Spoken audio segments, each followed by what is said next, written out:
Hi my dear aspirants, నమస్తే. ఈరోజు మనం శాతవాహనులకు సంబంధించి చిత్రలేఖనం ఈ టాపిక్లో మనకి ఎలాంటి ప్రశ్నలు వచ్చే అవకాశం ఉంది అనే కంటెంటు నేను మీకు నోట్బుక్లో రాసి మరీ చెప్తున్నాను. మన ఛానల్ని ఫాలో అవ్వండి, సబ్స్క్రైబ్ చేసుకోండి. ఇదివరకు మనం పెట్టిన క్లాసెస్ని ఒకసారి వినండి. ఏపీ హిస్టరీని కంటిన్యూగా నేను క్లాసెస్ చేస్తాను. వీలైనంత త్వరగా అయితే సిలబస్ ముగిస్తాను.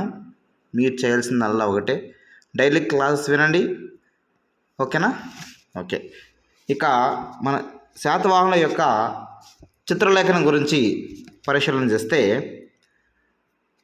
అజంతా గుహలో మనం పరిశీలన చేసినట్లయితే ఆ గుహల్లో శాతవాహనులకు సంబంధించినటువంటి చిత్రలేఖనం ఏ నంబర్ గుహలలో మనకు కనిపిస్తుంటే 8, 9, 10, 13, 15A, 16 ఈ నంబర్ గుహల్లో శాతవాహనులకు సంబంధించి చిత్రలేఖనం అయితే మనకి కనిపిస్తుంది. బాగా గుర్తుపెట్టుకోవాలి, ఓకేనా?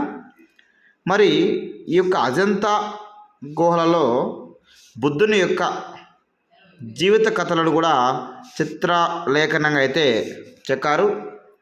మరి 10వ నంబర్ గుహ మనము స్పెషల్గా చూడాల్సిన అవసరం ఉందండి. ఇక్కడ ఒక వర్ణచిత్రం గీయబడింది అనమాట.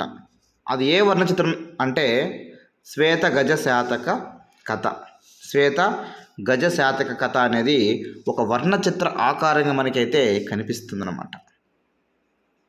దీనికే మరో పేరు ఏంటి అంటే, ఒకవేళ మీకు పరీక్షల్లో 10వ నంబర్ గుహ శ్వేత గజ శాతక గుహ అంటే కథ గురించి లేదంటే మరి ఏది ఉండొచ్చు? షడ్డంత జాతక కథ అనే పేరు కూడా మీకు ఆప్షన్స్లో కనిపించవచ్చు, పరిశీలించాలి. నెక్స్ట్, ఈ యొక్క 10వ గుహలో రాజు రాణి ఇద్దరు కలిసి బోధి వృక్షాన్ని పూజిస్తున్నట్లు, అదేవిధంగా ఒక 15 మంది బృంద నాట్యం చేస్తున్నట్లు మనకి ఈ యొక్క 10వ నంబర్ గుహలో అజంతా గుహలో మనకు కనిపిస్తుంది. ఓకేనా? మీకు శుభ్రంగా అర్థమవుతుందని భావిస్తున్నాను. ఓకే, నెక్స్ట్ 13వ నంబర్ గుహ మనం చూసినట్లయితే ఇందులో ముఖ్యంగా పక్షులు, జంతువులు, పుష్పాలు చిత్రించబడ్డాయి. 13వ నంబర్లో 3 ఉంది. ఈ యొక్క పక్షులు, జంతువులు, పుష్పాలు ఈ 3 రకాలు ఉన్నాయనేసి కూడా మీరు జస్ట్ సింపుల్ కోట్ చేసి పెట్టుకోవచ్చు. నెక్స్ట్, అదేవిధంగా 16వ నెంబర్ గుహ కూడా మనకి ఇంపార్టెంట్ అండి. ఈ యొక్క 16వ నెంబర్ గుహ ముఖద్వారం వద్ద, అంటే ఆ గుహలోకి మనం వెళ్ళబోయే ముందు 2 వైపులా 2 ఏనుగు బొమ్మలు అయితే మనకి కనిపిస్తాయి. మరి ఈ యొక్క 16 నెంబర్ గుహలోకి లోపలికి వెళితే అక్కడ మనకి ఒక సింహం పైన కూర్చుని ఉన్నటువంటి బుద్ధుడు అండి. సింహం పైన కూర్చుని ఉన్నటువంటి బుద్ధుడు మనకి కనిపిస్తాడు. ఆ యొక్క బుద్ధుడు మనం చూసినట్లయితే అష్టాంగ మార్గాన్ని బోధిస్తున్నట్లయితే మనకి కనిపిస్తుంది. ఇదే 16 నంబర్ గుహలో ఇంకొక ముఖ్యమైన అంశం మనం చూసినట్లయితే మరణశయ్యపై ఉన్న, ఇది నా ఒత్తు మిస్ అయింది, మీరే ఇబ్బంది పడమాకండి.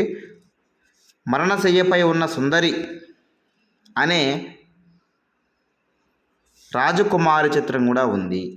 అదేవిధంగా ఈ యొక్క గౌతమ బుద్ధుని యొక్క సవతి సోదరుడైనటువంటి నందుడు యొక్క భార్యే ఈ యొక్క సుందరి అని తెలుస్తుందన్నమాట. ఓకేనా?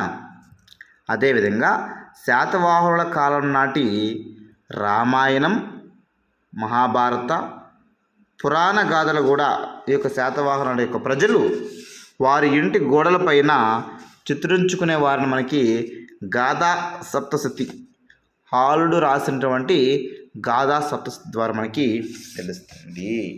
ఓకే, మరి అదేవిధంగా వీరి యొక్క భాష మనం చూసినట్లయితే, శాతవాహనుల యొక్క భాష మనం గమనించినట్లయితే వెరీ వెరీ ఇంపార్టెంటు. తెలుగు ముఖ్యంగా మనం చూస్తే శాతవాహనుల కాలంలోనే తెలుగు భాష ఆవిర్భవించింది. మొట్టమొదటి తెలుగు పదం ఏది అంటే నాగబ్బు. ఓకే, నాగబ్బు అది ఇక్కడ భూ ఉండాలి, నాగభూ. ఇది అమరావతిలో ఒక శాసనంలో మనకి కనిపిస్తుంది. మరి తెలంగాణలో తెలుగు పదం ఏది అంటే నారణ. ఓకే, తెలంగాణ ప్రాంతంలో తెలుగు పదం ఏదంటే నారణ. అలా కాకుండా ఓవరాల్గా తెలుగులో మొట్టమొదటి పదం ఏది అంటే నాగభూ. మరి నారణలో అనగా దేశమని, తెలంగాణలో తెలంగాణ అంటే తెలంగాణ ప్లస్ అనగా తెలుగు దేశమని, అంటే తెలంగ దేశమని కూడా అర్థం వస్తుందని వస్తే చెప్తారు. హాలుడు గాథా సప్తశతిలో 40 పైగా తెలుగు పదాలు అయితే మనకి కనిపిస్తాయి. అందులో ముఖ్యంగా కొన్ని పదాలు ఇక్కడ ఇచ్చారండి. అందం, అత్త, పొట్ట, అద్దం, పిల్ల, పంది, పరికిని, ఇలాంటి పదాలు మనకు కనిపిస్తూ ఉంటాయి. మరి పులోమావి అనేది కూడా ఒక తెలుగు పదమైన విషయం మనం మర్చిపోకూడదు.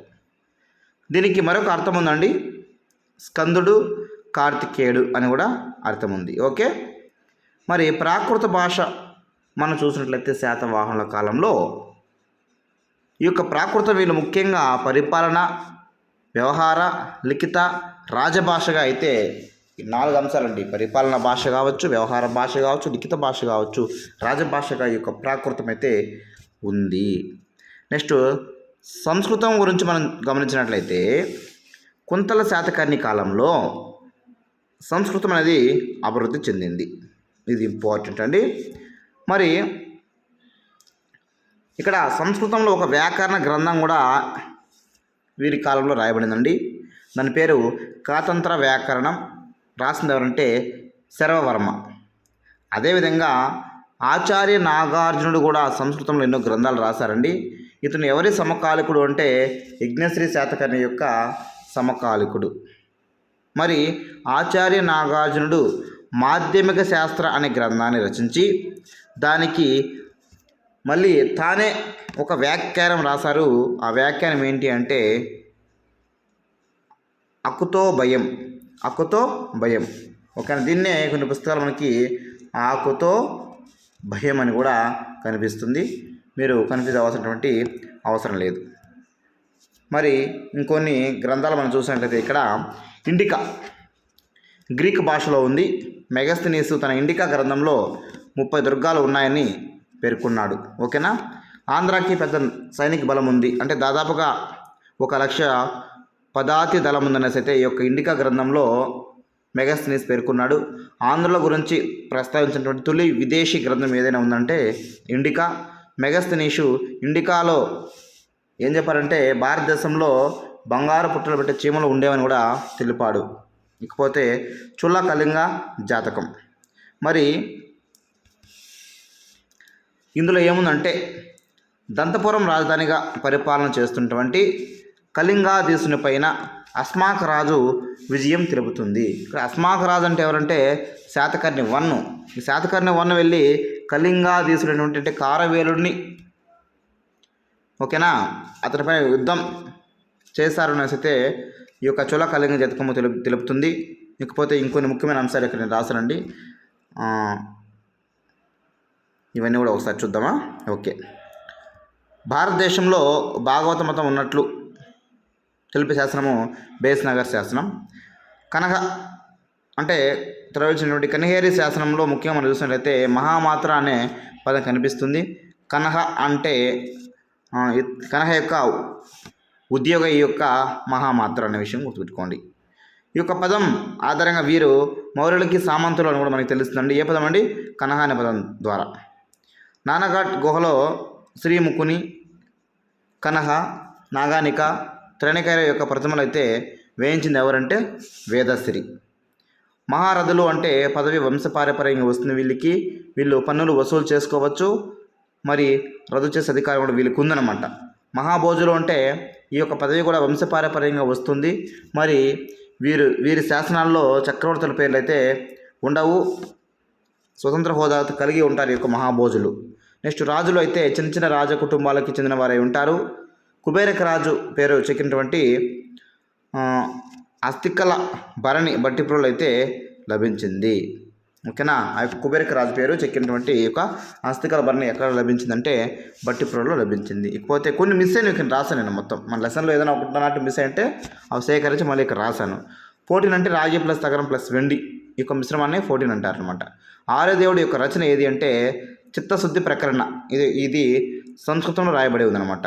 నాసిక్ ప్రశస్తి శాసనం ఇదేంటంటే గౌతమి బాలశ్రీ తనకు తానే సత్యవచన అహింస నిరంతయ, ఓకే, సత్యవచన అహింస నిరతయ అని తనకు తానే రాసుకుందండి ఈ యొక్క నాసిక్ ప్రశస్తి శాసనంలో. ఇది మనకి ముఖ్యంగా భాష పైన శిల్ప కళపైన మనం ఉన్నటువంటి ముఖ్యమైనటువంటి అంశాలు అయితే తెలుసుకున్నాము. ఇకపోతే నేను మీకు శాతవాహనుల యొక్క పరిపాలన, అదేవిధంగా పరిపాలన అంశాలతో పాటు మతం, సమాజము, ఆర్థిక వ్యవస్థ, దాంతోపాటు చిత్రలేఖనము ఇవన్నీ మనం చెప్పుకున్నామండి. భాష మరి వారి యొక్క శాసనాలు కావచ్చు, వారి యొక్క ఆ కాలం యొక్క పురాణాలు ఇవి అంటే ఆధార గ్రంథాలు కావచ్చు, ఇవన్నీ నేను మీకు క్లియర్గా నెక్స్ట్ క్లాసులో తెలియజేస్తాను. అదేవిధంగా ప్రతి ఒక్క రాజు గురించి శుభ్రంగా నోట్స్ రాసి పెట్టున్నాను. అన్నీ కూడా నేను మీకు క్లియర్గా ఎక్స్ప్లెయిన్ చేస్తానండి. మీకు పీడిఎఫ్లు ఏవైనా కావాలంటే కరెంట్ అఫైర్స్ సంబంధించినటువంటి పీడిఎఫ్లు కావాలంటే ప్రతిరోజు ఉదయం నేను మీకు కరెంట్ అఫైర్స్ పీడిఎఫ్ పోస్ట్ చేస్తానండి. అంటే ఈరోజు జరిగిన కరెంట్ అఫైర్స్ సేకరించి రేపు ఉదయమే నేను మీకు నోట్స్ ఇస్తాను. GVB academy Telegram channel description link ఇస్తాను. అక్కడ వెళ్ళి మీరు టెలిగ్రామ్ గ్రూప్లో జాయిన్ అవ్వండి, మరిన్ని పీడిఎఫ్స్ పొందండి. మీరందరూ కూడా గ్రూప్ 2కి బాగా ప్రిపేర్ అయ్యి మెయిన్స్లో బాగా రాసి మంచి ఉద్యోగం తెచ్చుకోవాలని కోరుకుంటున్నాను. Thank you for watching. మరి ఒక క్లాసులో మళ్ళీ కలుద్దాం.